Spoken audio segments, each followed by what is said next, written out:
10th का mathematics chapter है दो चर वाला रैखिक समीकरण युग्म, a pair of linear equations in two variables, part 9। इससे पहले वाला पार्ट में तू लोग पढ़ा था ऐसे समीकरण युग्म का हल ज्ञात करना जो संगत समीकरण युग्म है। ये ध्यान से देखो तो किस टाइप का समीकरण है। इसमें x और y का मान निकलेगा नहीं, इसलिए नहीं निकलेगा।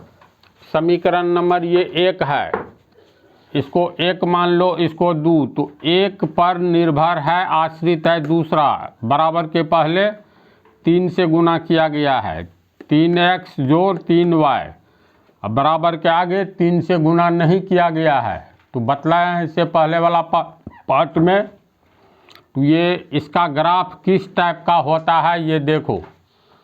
तो आंसर में हम लोग पहले x प्लस वाई बराबर 5, ये हो गया समीकरण 1।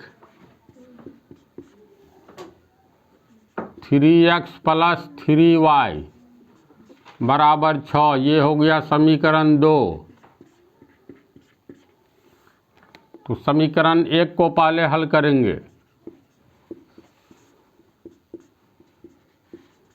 समीकरण 1 से x प्लस वाई बराबर 5, इसीलिए x बराबर 5 माइनस वाई, समीकरण 3। अब समीकरण 2 को हल करेंगे।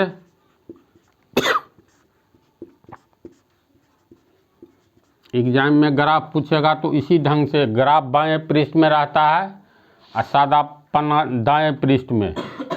तो दाईं पृष्ठ में जो है ना, इसको इस ढंग से पहले समीकरण तैयार करेंगे, तब टेबल बनाएंगे, इसके बाद ग्राफ खींचेंगे।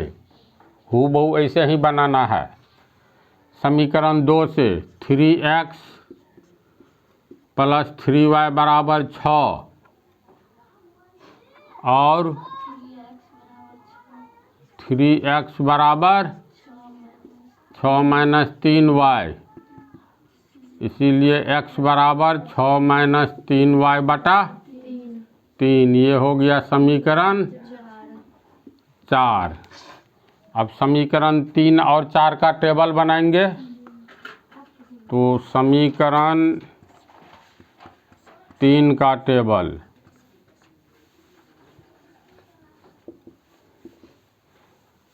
समीकरण 3 से x बराबर 5 माइनस वाई,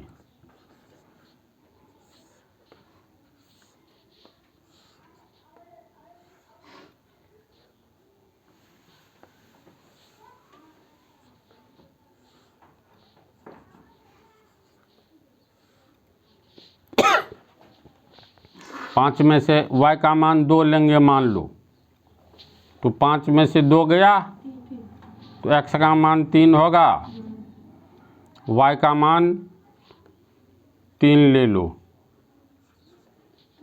तो 5 में से 3 गया 2, x का मान 2 होगा। कुछ भी मान ले सकते हैं, लेकिन याद रखना ये सब थोड़ा छोटा निकले ताकि ग्राफ बहुत बड़ा नहीं खींचना पड़े। तो ये 3 का इसके बाद अब 4 का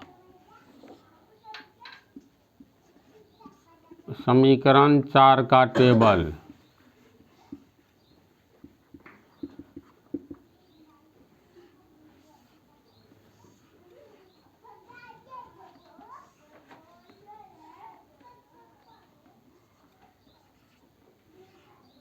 समीकरण 4 में है x बराबर 6 माइनस 3y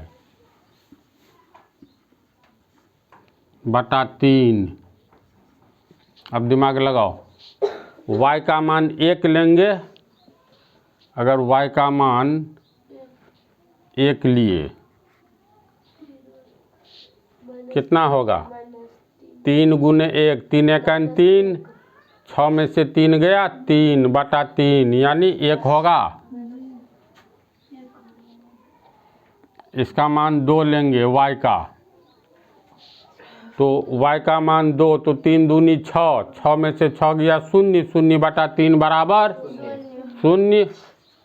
ये हुआ 0। इस तरह से पहले टेबल बना लेंगे, इसके बाद ग्राफ खींचना है।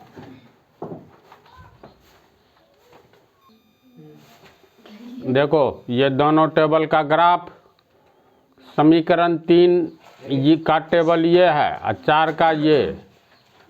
तो पहले 3 वाला ध्यान से देखो, x का मान 3 तो y का 2 है ना, तो x का 3 तो 1 2 3 ये हुआ।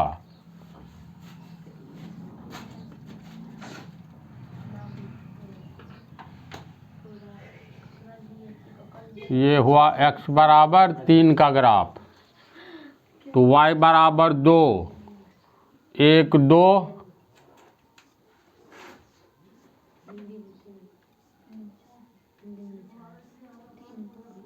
ये y बराबर 2।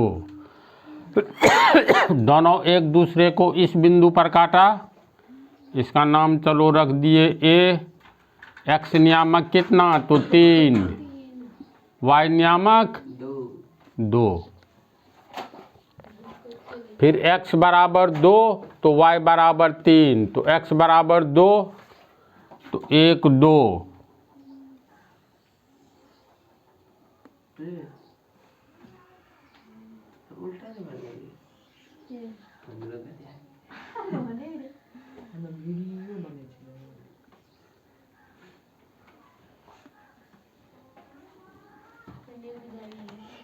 x बराबर 2, ये हुआ x बराबर 2 का ग्राफ। तो y बराबर 3 1 2 3, इसको यहाँ पर काटा इस बिंदु पर।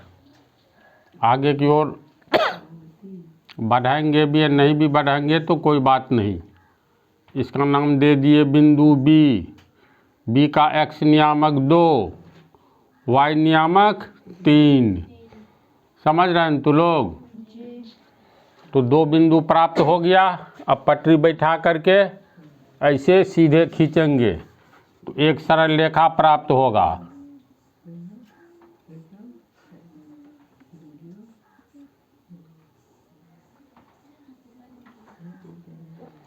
ये सरल रेखा किस समीकरण का ग्राफ हुआ? x बराबर 5 माइनस वाई कहो या x प्लस वाई बराबर 5 का ये ग्राफ हुआ। इसलिए यहाँ लिख देंगे x प्लस वाई बराबर 5। देख रहे हैं सब, ध्यान से समझ रहे हैं ना तू लोग? अब ये 4 का टेबल 4 का ग्राफ, x बराबर 1 तो y बराबर 1, x बराबर 1 तो 1 ये हुआ।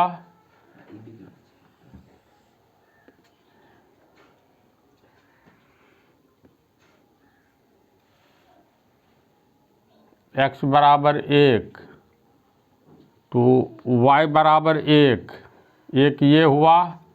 दोनों देखो एक दूसरे को इस बिंदु पर काटा।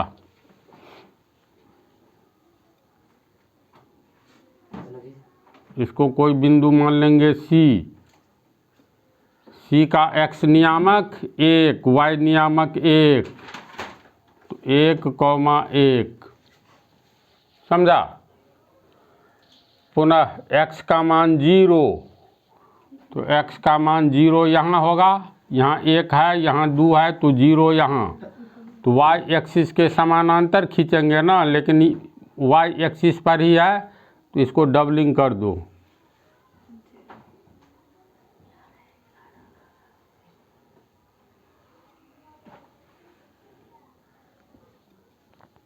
x बराबर 0, y बराबर 2, 1 2 ये हुआ 2 का। तो ये जो डबलिंग किए, अब y बराबर 2 खींचे, एक दूसरे को इस बिंदु पर काटा, इसको d मान लेंगे। d का x नियामक 0, y नियामक 2। हम देखो 2 ठो बिंदु प्राप्त हुआ। पटरी दे करके ये खींचेंगे ऐसे।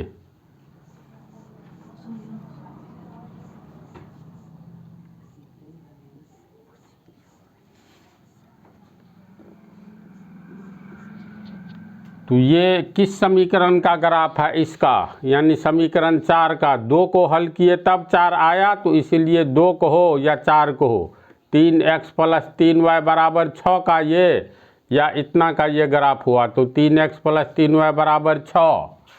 तो यहाँ पर लिख देंगे 3x + 3y = 6।